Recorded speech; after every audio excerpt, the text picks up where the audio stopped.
Define what success means for your brand prior to Prime Day. Come up with some goals and metrics that support that and know your numbers. You can go into Prime Day with an acquisition strategy that says, hey, we're going to do deep discounts because we want as many new customers as possible to drive as much rank as possible, and we'll make our money back on the LTV. Whether you're selling them a Trojan horse product that gets them into the brand, whether it's a consumable or a subscription-based product, that's a strategy. Another strategy is to say, hey, let's capitalize this high-intent traffic as much as possible while still generating our profit target, which means we're going to have to make up the discount with the increased conversion rate. What's that target? What do we have to hit our goal? Just define that beforehand, because otherwise you might go in with this discounting strategy and you think everything's great and you see these big revenue numbers and you do the math at the end and you lost money. It's an unfortunate circumstance if you didn't intend that to happen.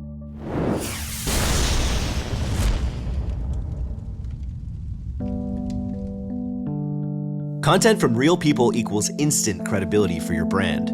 Consumers today crave real connections with real people, and they're guarded about who they'll trust. Highly polished, branded content simply doesn't cut it anymore. Let MiniSocial build a network of powerful micro-influencers around your brand who all know and love your products. They'll create something compelling that resonates with their audience and deliver it directly to you for use across all your marketing channels. Yeah, that includes ads. Meet millennials and Gen Zers where they're already hanging out, in the feeds of their favorite influencers, and get started with MiniSocial. BBL Drizzy. And then this beat maker made up a song that's called BBL Drizzy, and that refers to the fact that Drake got a Brazilian butt lift. I feel like that's probably not true, right? No, that is true, allegedly. I don't know about all these other things, but anyway, it's all Killer No Filler. I'm Eric, and I'm here with Clifford and Rob. We were just dissecting the Kendrick and Drake beef, but that's really not what this podcast is for. I'll have to do a debate with Bart from the Dad Gang, because him and I went back and forth about it this weekend. But no, today we're talking about Amazon Prime and a little bit about Amazon's Q2 earnings call. But let's start it off. When is Amazon Prime Day? Probably July 9th and 10th. Maybe July 16th and 17th. Nice. And when will you know for sure? Like a month before. They like to keep us on our toes. Yeah. We can see for clients that Amazon orders from directly, we can see a lift in the forecast around that time. It's always around that time. It's basically always a Tuesday and Wednesday. But will it be the 9th and 10th or the week after? I don't know. But I think 9th and 10th. It's usually right on when it normally is. And we did that podcast a couple weeks ago on like all the new fee landscape of Amazon. And I imagine Prime Day is, if you don't have your ducks in a row regarding those fees, is a day, that period you could get dinged a lot more heavily. So, but what are we doing right now to prep? Or what are we thinking about for Prime Day, regardless of when it is in July?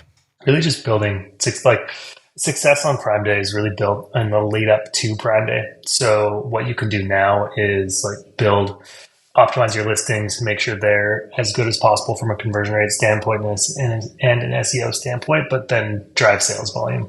Like if you can drive sales volume and actually build a rank for your top keywords prior to Prime Day, and you're actually just maintaining that rank and capitalizing on the volume on Prime Day, then you've built up success actually prior to the day. There's tons of tactics you can implement on the day, but the more you can do to build rank, relevance, performance prior to, the more success you'll see on the day. Anything else? Anything else we can be thinking about for Prime Day, or anything else? Any other notes in that regard? There's a lot of different ways to capitalize on that outside of just like direct. Obviously, there's always the sell more now, get rank, get a higher conversion rate, make sure your listings are looking good, make sure your inventory is in stock. All of that applies before you get into Prime Day. There's also the entire world of having, if you're going to have PR or a random website mention your product, make sure they do it before Prime Day or during Prime Day. Or if you're using different affiliate marketing sites or things like Amazon's Creator Connections or Amazon influencers in any way, lining those up to land around Prime Day and being part of these different Prime Day best Prime Day deals and these kind of things can mean a big difference on the day. And I mean, on that, if you're a brand that's selling on both like DTC and Amazon, so through your website and Amazon, you could look at tactics of either saying like, hey, let's do an email blast and promote our Prime Day promotions on our through to our email list, to a subset of our email list. And depending how sensitive you are to where you want your customers to purchase, maybe you have people on your list that have never purchased before, that you could get them actually a first conversion by promoting a Prime Day sale. On the flip side, if you're a brand that really does prioritize a website purchase because you own the data and you get them into your email list, and you have products in your catalog available on your site that aren't on Amazon, maybe you want to line up a website promo with your Prime Day promo. So if someone does see your product on Amazon, they can't find the variation that they want, but they jump to a site and they still get a discount because they're in that sort of, the intent is high. They're like looking for discounts. They're looking for sales. So if you can do that on your website as well, you might be able to let that person convert on either platform. One thing I was talking about, I forget what brand it was now. It was on the main podcast, and it was about using, when they use influencers and micro influencers and product seeding. They generally, the call to action for this brand was to send to Amazon, just because the path to purchase is so much easier. I wonder, like, I could see that being a trend or working well for Prime Day, like specifically working with a series of creators or influencers to just say, hey, it's Prime Day, get to Prime. Here's the best Prime deals. Is that something that we have clients setting up now? Yeah, there's a massive world of Amazon affiliates that even if you don't do anything and you just become a top selling product of a category, they'll push it for you. Because if you're someone who has a YouTube channel or an Instagram page with a decent following or anything like that, a good way to monetize it is just making yourself a little Amazon storefront and getting your 3-4% on these different things. Here's my favorite cleaning product that I use. Here's my favorite blanket that I use. If you're one of the top sellers in that space, they'll probably just link your product anyways. So even without doing anything, if you're getting top ranks for a lot of the different category niche specifics that you're in, many times random Amazon affiliates or influencers might just push your product on its own. There's also an entire part of Amazon now called Creator Connections, which is, it's all in beta. It's very like, you have to apply to it, this whole thing. And it's very janky. It doesn't work very well, at least as like an actual software. Yeah. As a software, it doesn't work very well. As a sales channel, it works fantastic because those same influencers, those same affiliates, they're getting 3-4% right now if they get a purchase from someone from their link. Through this program, you can give those affiliates 10%, 15% directly. And so if they use that link through that program, they're getting a higher commission. You're getting them to push your product instead of some other one. So you're coming out ahead. And I don't know any brand that's not happy with a 10 ROAS or an 8 ROAS on new customer acquisition. So in almost every case, it's very worth it.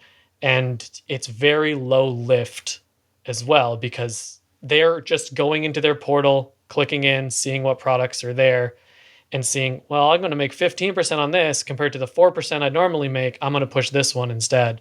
And then, yeah, when those lists start coming out closer to the day, all those influencers, all those affiliates, you could be the one that your brand gets picked over another one just because you offer an extra 2% commission or something. I feel like we should do a podcast maybe closer to Prime Day with Brett Turner, our resident tech influencer, who's got, I think he told me he's up to 700,000 followers now. And I remember last Prime Day, it's worth following him on TikTok because he just basically does everything transparently, where he talks about all of his product recommendations. And then after Prime Day, he literally shows everyone his accounting of like all his commission and referral he made. I think it was something like almost 20 grand in referrals he made last Prime Day, which is just mouthwatering. Super, super interesting. And I think what he does as a creator is he follows, or he like talks about the craziest buys available. And so he probably sells a lot of those. Is that when I think we've talked about Prime Day in the past, we've talked about the kind of offer you want to have on Prime Day, but have we ever had a client who got successful like with a loss leader, like really putting in a really aggressive Prime Day sale in order to be featured by a creator or something like that in that context? Have we seen that work? I don't think we've had any that have like pushed for that type of feature. We've definitely had some that they'll set, especially with variations. So they'll take one variant, one color, one style of a product and set that one on the deeper discount. So it shows up on the deal pages. It shows up on where Amazon's pushing the bigger, better discounts. If you get a push notification, you were in that category, or you get an email about Prime Day, sometimes that product will be dynamically inserted. So we've definitely done different deals inside of a variation. And specifically, yeah, those products were losing money. Like you take out the Amazon fees, you take out the ad spend, and you're running a 30-40% discount. There's no margin left for profit for sure. But that brings them into the variation, and they might upsell to one that's only 10% off instead of 30% off. And those actually were profitable. Nice. Anything to add there, Rob? Yeah, I think that relates to a big point that I've said before, but I'll keep saying it, is really define what success means for your brand prior to Prime Day and come up with some goals and metrics that support that and know your numbers. So you can go into Prime Day with an acquisition strategy that says, hey, we're going to do deep discounts because we want as many new customers as possible to drive as much rank as possible. And we'll make our money back on the LTV. And whether you're selling them a Trojan horse product that gets them into the brand and they buy other products, or whether it's a consumable or a subscription-based product, that's a strategy. Another strategy is to say, hey, let's capitalize this intent traffic, this high intent traffic, as much as possible while still generating our profit target, which means we're going to have to make up the discount with the increased conversion rate and do the math there and figure out, well, what's our target ROAS, TACOS, ACOS, whatever you prefer to use. What's that target and what do we have to hit our goal? And then you can start layering in some of these strategies that Clifford just mentioned in terms of are we going to do a loss leader strategy where we get someone in the brand, we do a lighter discount on other products, and we'll accept the fact that overall we'll come out to our target TACOS. But I think it's important to just define that beforehand, because otherwise you might go in with this discounting strategy and you think everything's great and you see these big revenue numbers and you do the math at the end and you lost money. And it's if that wasn't in your intention, that can be a big loss to take and a bit of a wake up moment that we've had brands say to us before they've come to us. They're like, last Prime Day, we got carried away and we didn't make any money. It's an unfortunate circumstance if you didn't intend that to happen. One of the other ideas I had to talk about for this podcast that I didn't bring up with you guys, so we'll see how it goes. But we recently audited CPG brand's Amazon account. We're not publicly disclosing anything, but it was an interesting sort of angel opportunity that we're assessing right now. And we had you guys take a look at their Amazon account, and I wanted to just I wanted to get your take on what were we looking at in that Amazon account that were really positive signs for how healthy that business was. What and I think it could be good for our listeners to know, especially CPG brands out there. There's a lot of people that build their brands on Amazon. They get rather than going D2C and trying to run ads for people to buy, granola bars or whatever. They know the intent is on Amazon, so they put all their effort into growing Amazon first. What were the big metrics that we were seeing in that account that made it look like a good company? I think the biggest thing I look for is how they're doing on the generic keywords in their space. So if you're a new brand or relatively new brand, usually there's a little bit of advertising that's been done, at least in some way, even if it's auto campaigns that just let Amazon do whatever their ad algorithm does. But it'll get some sort of spend, some sort of return to the generic keywords in the space. Really the kind of new customer acquisition keywords where people aren't searching for a specific brand, they're searching for a product. And does that product do okay? And what do okay means totally varies, because it could mean, does it have a 1 ROAS in some cases? In other cases, it could mean, does it have a 3 ROAS? In most consumables, somewhere around a 1. But if it can do okay in those keywords, then that usually means it's a decent enough offering in terms of the competition, because you can then more aggressively likely go after those keywords, and you can build up to something that has, whether it's subscriber growth or whether it's keyword ranking, whatever it might be, but there's a sign there that it's working. If to those generic keywords, it has a 0.5 ROAS, 0.3 ROAS, or its conversion rate is below 5% or something, and cost per click is really high, you can start to see really quickly, well, they've advertised to some of the main words and they're getting crushed. So in some cases, you can change up the entire branding look or the way the listing looks, or you can fix up the SEO, or you can run price discounts and stuff like that. But the biggest sign of whether it's going to work or not is how well it's doing to those competitive keywords. Those generic keywords. That's interesting because it reminds me of a conversation I had with someone who'd scaled like retail really high in the CPG space. And in the retail environment, your product just has to be picked up. Like if someone scans the shelf, are they going to pick your product up more times than not? Or is a certain segment of that audience going to pick up your product? And so what you just described sounds like the corollary in that Amazon environment. Like in the broad sense, is your product being picked or selected? Yeah, no, you're exactly right. Because it's like generic terms is like someone searching granola bars, which is the same as someone turning down the granola bar aisle and then picking one.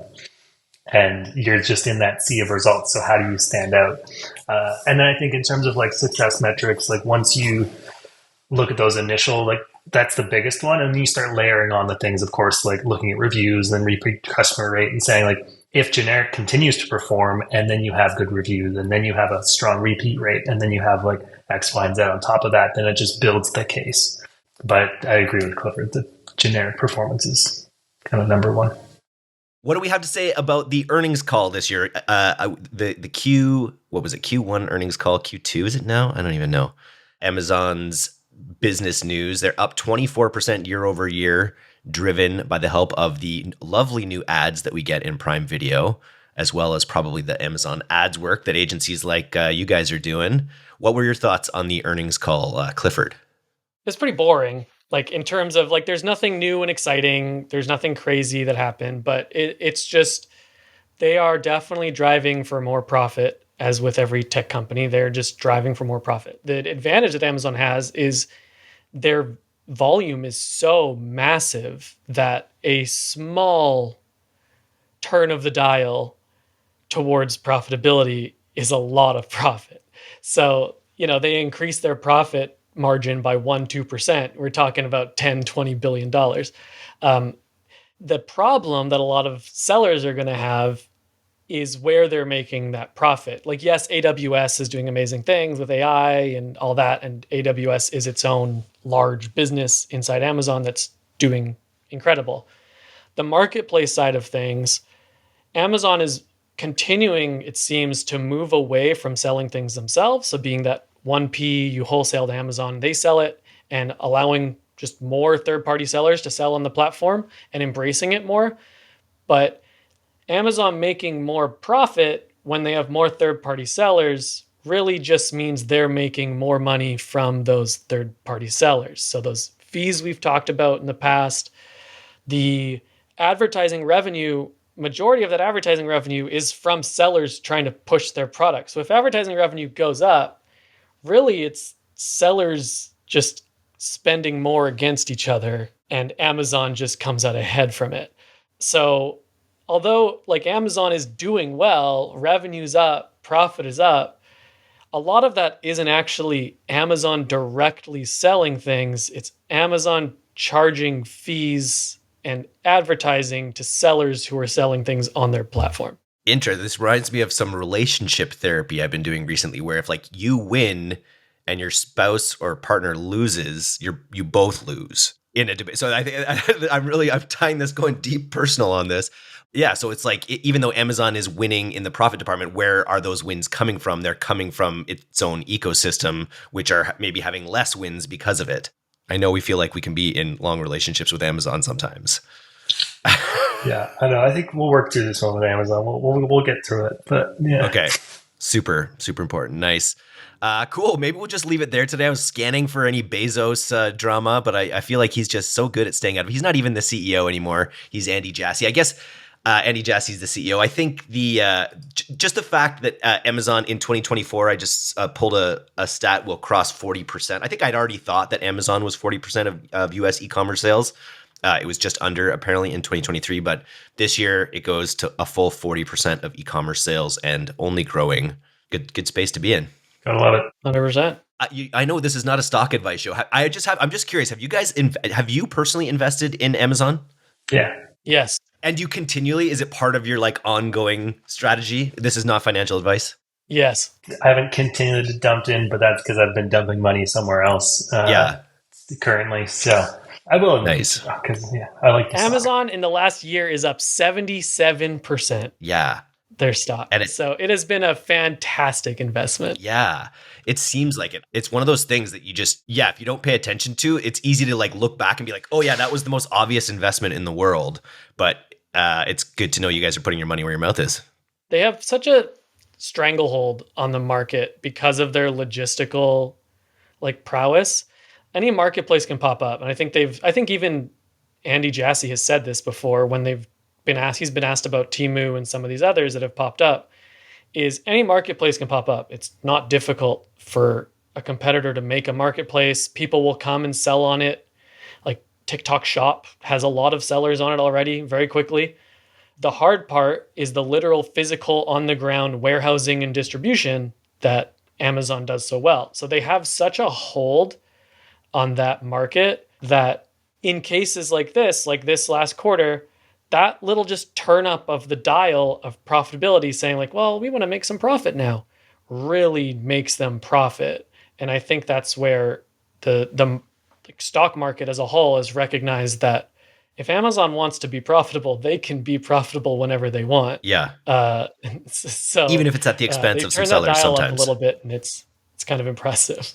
It reminds me of the analogy of the airlines in the 90s going from 5 olives per Greek salad to 4 olives per Greek salad and saving, hundreds of millions of dollars. So the question is, who's getting less olives, I guess, is what we just got to keep watching out for. Make sure you get enough olives out there, guys. All right, then. We'll leave it there. Have a great rest of your week, fellas. Thanks. You too, Eric. Thanks a lot, Eric.